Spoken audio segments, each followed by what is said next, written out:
G'day guys, welcome back to the channel and welcome back to episode number 2 of Travelling into the Future with Aston Villa to rescue them from themselves, I suppose, if you could call it that way. Season 1 was incredibly successful. We managed to, after they got promoted, after being relegated, and we used that little tycoon takeover money that we had in the bank, and we managed to stay in the league for the first season, and we also managed to win the Europa Conference League, which means we didn't win the Europa Conference League. I'll correct myself right there. We won the Carabao Cup and qualified for the Europa Conference League. Jesus, gotta get that right. But I digress a little bit. So, second season, after finishing 11th, we've already started off with 3 games. As you can see, we're on the 4th of September up here, so I've played a couple of games already. 3-3 is very, very good. If I have a quick look at the schedule, it has been incredibly good, in fact. We've had a great start. So, the league wins 4-1 against Stoke, 3-1 against Fulham, and 2-1 against Chelsea, including a 9-0 aggregate over Banik Ostrava for our qualification for the Conference League. Nice and easy.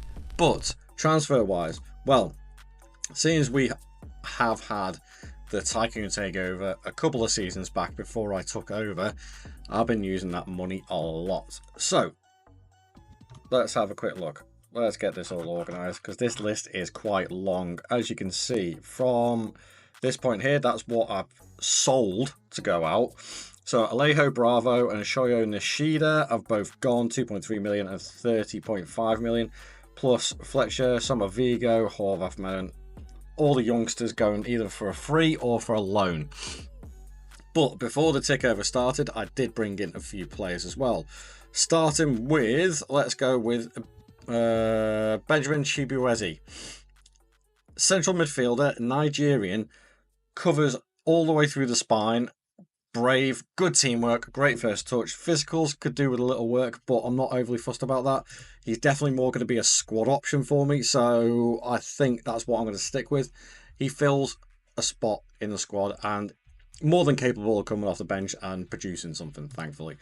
Next one would be Jose da Silva from Nacional in Uruguay. A right winger from Uruguay. I keep on finding these guys.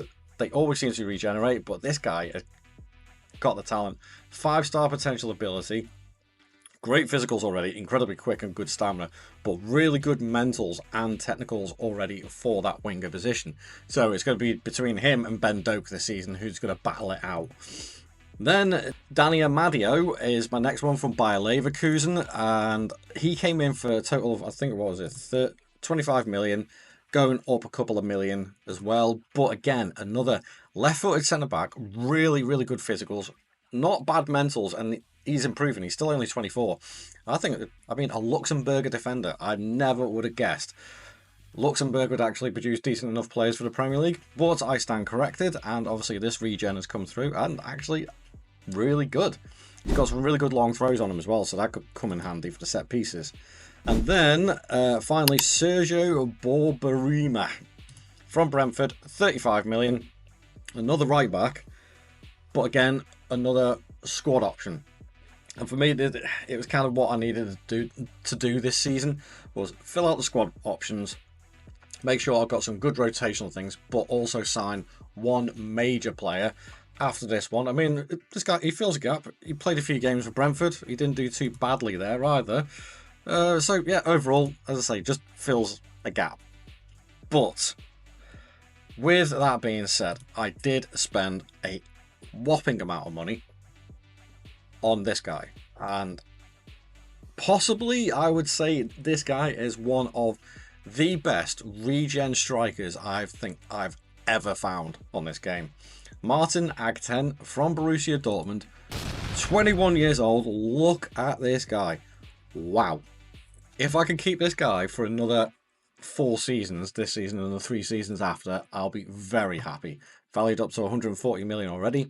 World-class, towering striker. I mean, he's 6 foot plus. Well, I'm 6'1", so he's about 6'2", 6'3". Great heading. Not bad finishing, but it's the mentals he can composed, he can anticipate, but he's determined, really good vision, and he's got the physicals to back it up as well. It's not just the strength and stamina, but he's got the pace and acceleration to back it up as well. This guy, anybody playing against him he'd be a nightmare to play against. So I'm really, really happy with this. And he's hit the ground running with 5 goals in 6 games already. So not too bad at all. On the outs as well, there were a few more that went out. Thiago Moraes was one that I was edging towards he'd go this season.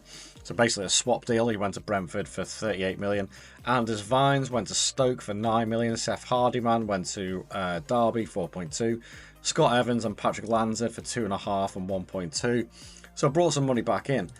With the finances as well, I've still got 91.5 million in the transfer budget, which is ridiculous. But looking at the squad now, we are very, very well stacked out in pretty much all positions that are won. We have near enough a full 24 players in the squad, minus Friday Musa, so 23 players for the season is more than good. If we have a look at the tactics, I'm sticking with this tactic, and if we have a look at a pick best 11, this is what the team is looking like. Lacal and goal, Vera at the wing back, Yoro and Amodio has gone in, Roussel's gone to left back, Labuto and Mate, Doak and Lerma, Castro and Agten. These two together have already struck up an incredible partnership, and it just goes to show when you have a look, they've both got 5 goals each.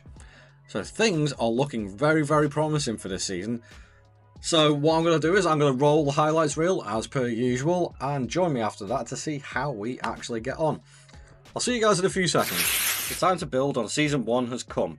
Despite a couple of blips during the season, impressive wins like a 3-2 versus Man City, a 1-0 versus Liverpool, a 2-1 versus Brighton, and an impressive 4-0 win versus Everton helped propel us up the table to a very respectable 9th place finish for the Premier League.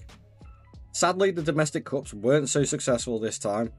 A quarter-final knockout to Man United in the Carabao Cup after beating MK Dons, Chelsea and Forest Green in the early rounds is somewhat disappointing. The FA Cup was a giant killing by Derby County over us as they beat us 2-0 in the 3rd round of the FA Cup to knock us out, which was a disappointing turn of events. But thanks to our performances last season, we did qualify for the Europa Conference League. After dispatching Banakastrava 9-0 on aggregate to qualify, we won all 6 games, scoring 23 goals and only conceding 2 during the league phase. This meant a round 16 versus Mlada Boleslav. With 2 comfortable 2-0 wins, we progressed to the next round to face Vojvodina. And again, 2 decent 2-1 wins pitted us against FC20 in the semi-finals. A 3-1 win in the first leg was followed by a lovely 4-0 thumping in the second leg, meaning we qualified for the Conference League final versus Slavia Prague. And it took until the 66th minute, thanks to Jose da Silva as he smashed the ball in to win the Europa Conference League final 1-0 and gain another trophy in our 2nd season. Well, all in all, I was pretty excited for the season, and to be fair, it hasn't really disappointed.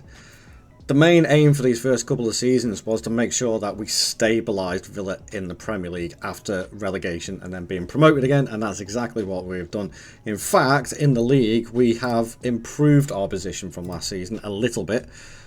We finished 11th last season, we finished 9th this season with a Europa League qualification as well, thanks very much again to the Conference League win, which, all being said, if we have a look at the league phase and look at the table, FC20, Basel, Fenerbahce, Club Brugge, Stuttgart, Valencia, Dynamo Kiev.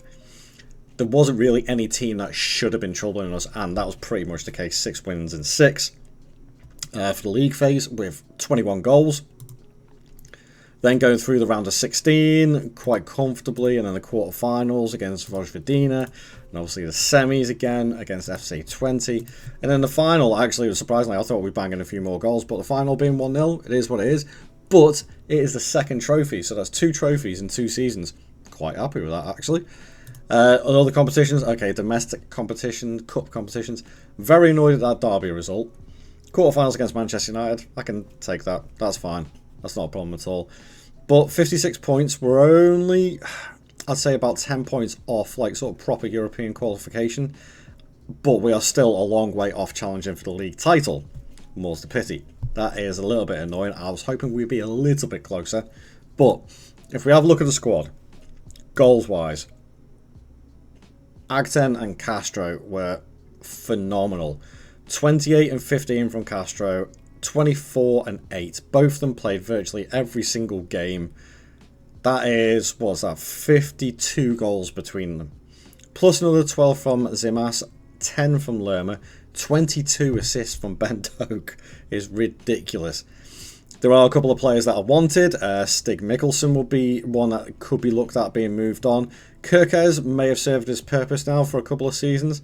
Danny Amodio is wanted by Forest, but I don't see why I'd sell him, to be honest. I don't know.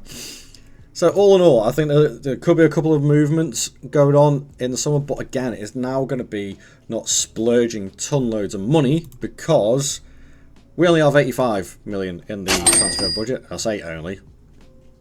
It's a massive amount. It really is. But I'm not really looking at splurging loads of money on loads of players. It will be now finding one or two players to improve those positions and little tweaks here and there. I've got my strikers. I know I've got my strikers. Now it comes down to finding better players in the positions to shore us up a little bit. And there you have it, guys. Season number 2. A second trophy in the cabinet, and I'd say Villa are back in the Premier League and stable as ever. So come and join me for season number 3 to find out how we progress and move up to the next level, and hopefully seek out some sort of Champions League qualification for the 3rd season, and maybe even another trophy. Who knows? But thank you very much for watching. I'll see you guys later. Ta-ra.